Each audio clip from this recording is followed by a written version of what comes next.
corrosion at pipe supports, causes and solutions. Now, I suppose the problems are quite serious in many process industries.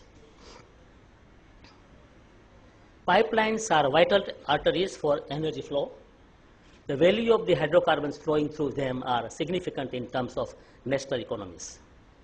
A properly designed and well-maintained pipeline is an extremely efficient means of transmitting energy. For example, the 20 BCM per year of gas that can be delivered by a 40-inch diameter gas pipeline equates to a power delivery of 25,000 megawatt, which is the energy output of more than 12 large coal-burning electricity stations.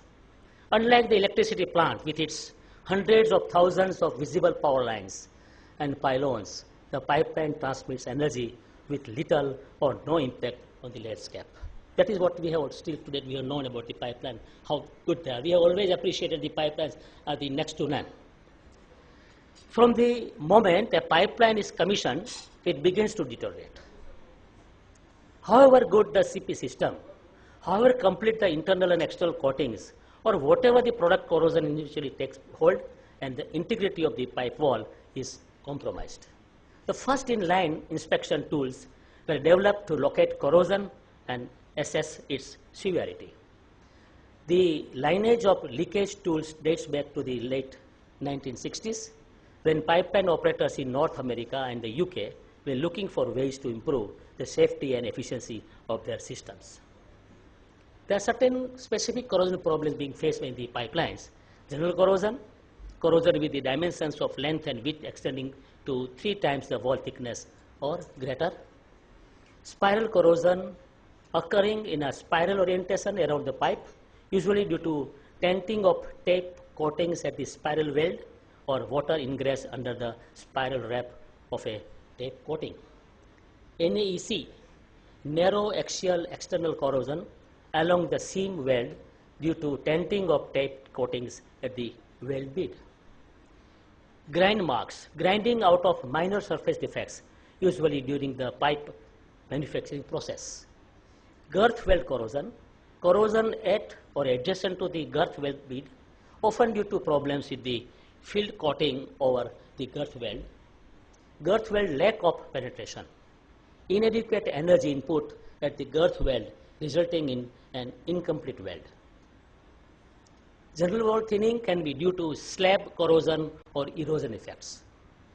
Gouging, mechanically induced damage that causes localized reduction in wall thickness. The remaining metal in a gouged area is often work hardened, which can change its magnetic properties. A gouged area may include shallow cracks that further reduce the pressure carrying capability of the pipeline. Erosion wall thinning, gradual thinning of the pipe wall, for example, due to impact of sand particles in the pipeline product. Next is the cavitation, erosion of the pipe caused by cavitation in the liquid product due to pressure drops, for example, downstream of girth weld beads. This can lead to fingers of corrosion that eventually join to form plateau corrosion over large areas. Pitting. This type of corrosion affects only a small area on the pipeline surface. Local concentrated cell corrosion on the internal or external surfaces of the pipe results from a voltage differences caused by variations in oxygen concentration inside and outside the pit.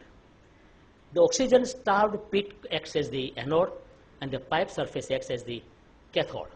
The term pitting is applied when the maximum surface dimension is no longer than the 3 times the wall thickness. That is what we try to define the system. Channeling corrosion, long axial corrosion usually at the 6 o'clock position in a pipe caused by water lying at the bottom of the pipe. Seam weld corrosion, preferential corrosion at the seam weld, for example, in ERW welds due to material properties of the steel in the heat affected zone. And bacteria corrosion, corrosion often caused by sulfur reducing bacteria in the pipeline product. Laminations, although they are not technically metal loss, laminations are manufacturing defects caused by inconsistencies in the material used to manufacture the pipe. They may break the surface or be buried within the pipe wall. Laminations may be located using ultrasound NDT techniques. So now we talk of the pipeline integrity management. Integrity management of oil and gas pipeline has come a long way in recent years. The industry is continually advancing with increasing focus on pipeline safety. For pipeline operators, this usually involves more data and analysis, more field inspection, documentation, and maintenance activities. In other words, much more work. Managing this workload and transforming mountains of data into useful, practical information is rapidly becoming the single largest challenge in the integrity management process. I think that's what we discussed till today, that a lot of data are required for how to put a single place and to find out some useful data out of it. Many regulations now outline a very specific approach to pipeline integrity management for lines in high consequences areas. One of the most challenging elements in these new regulations concerns the interval between first notification of an anomaly and the point at which it is verified, analyzed, and remedied. So the time flow which remains dilutes the system to take the decision. In some cases, the maximum time allowed for this process is 180 days, around 3 months. So this is just a given cost optimization of future repair sign and reinspection interval. This is quite downloaded from the net only, but this is quite known for the optimization system, how the cost and the number of repair can be considered. Without addressing the cause of pipeline damage, deterioration is likely to continue, particularly with time-dependent mechanisms such as internal and external corrosion, third-party damage, and pressure cycle-induced fatigue crack growth. Any successful long-term maintenance strategy needs to address such time-dependent deterioration by budgeting and planning the necessary remediation activities to safely maintain the pipeline's integrity.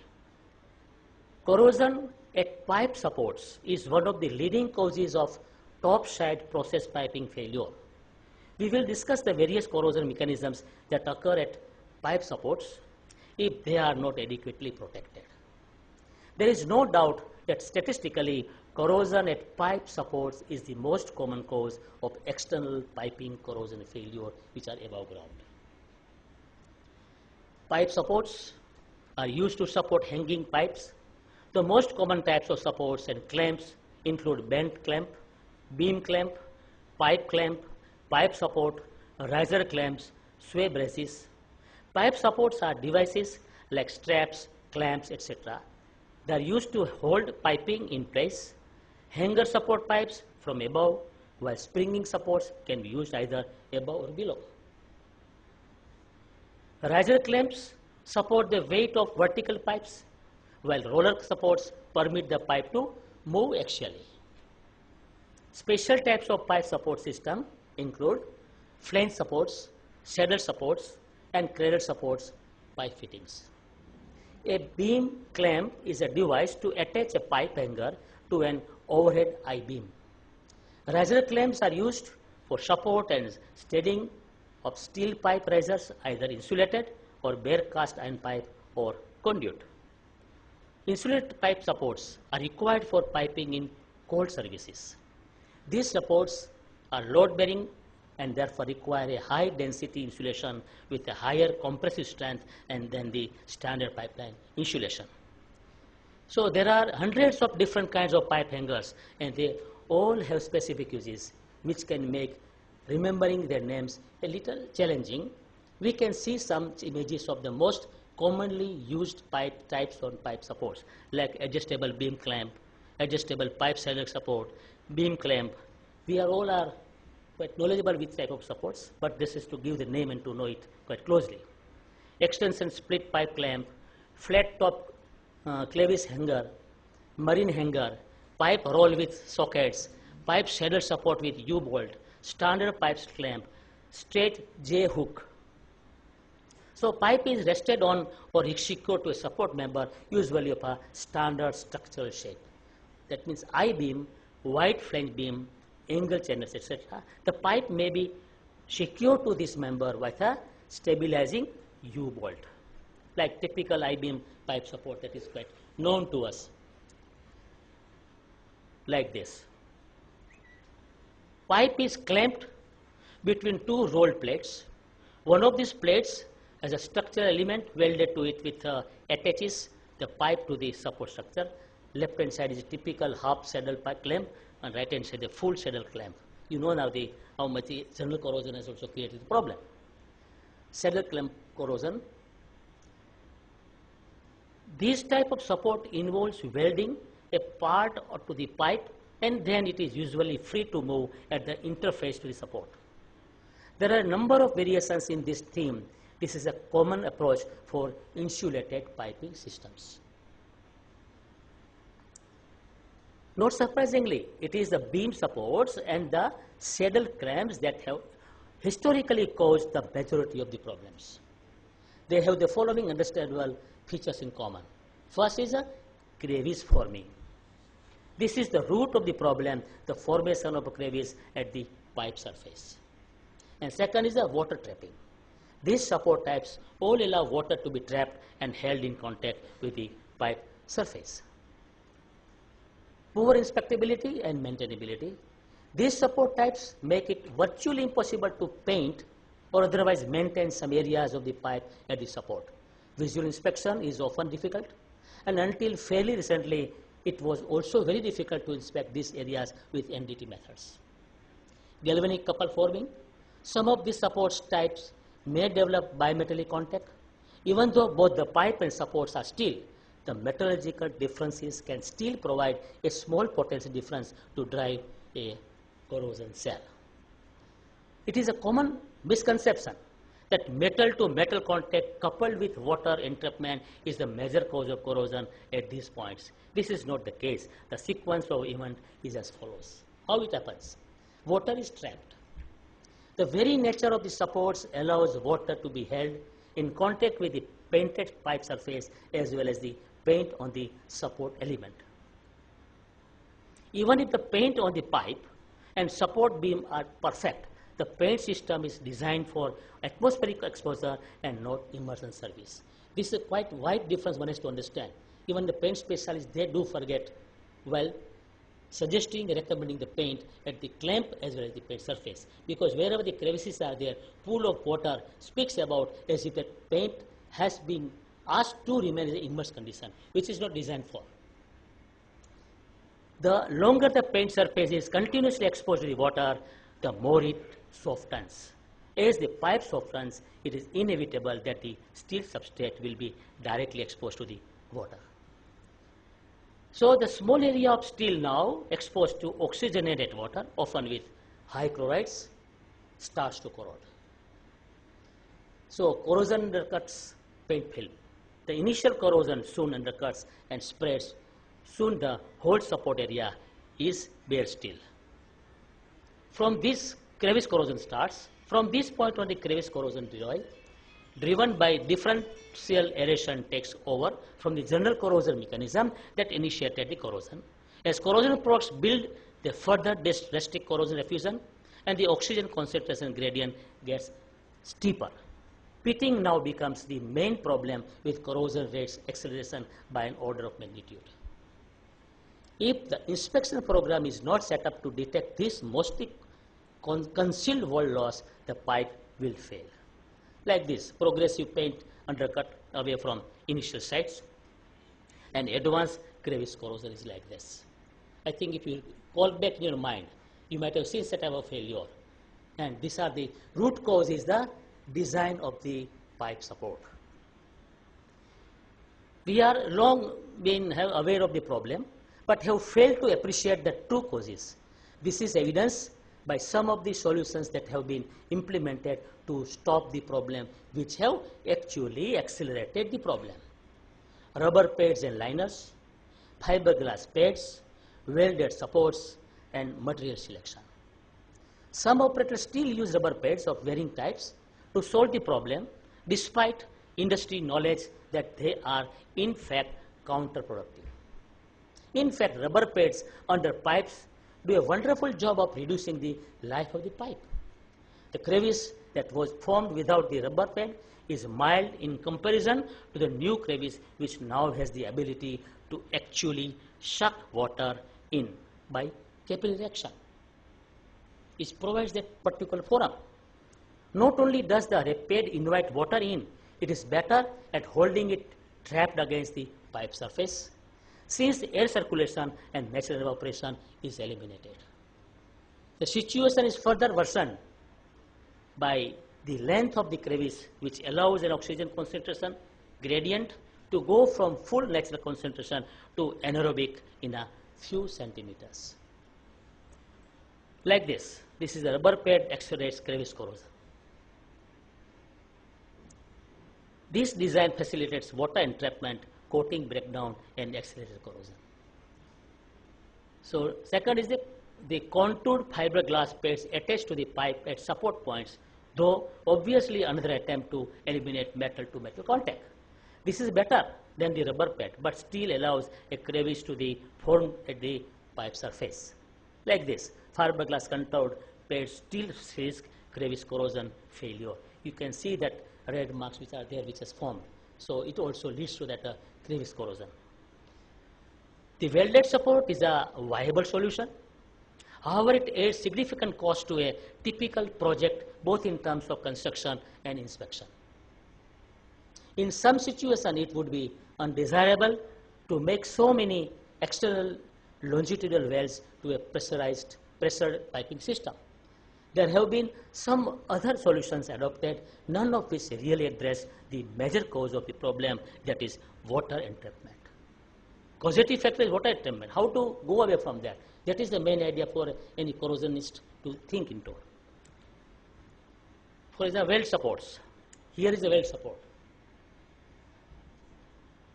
Then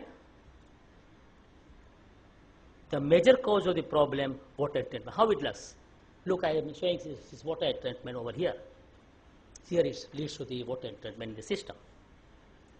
A metal surface with gasket as shown below will potentially experience crevice corrosion. Oxygen-rich fluid enters crevice between gasket and metal surface.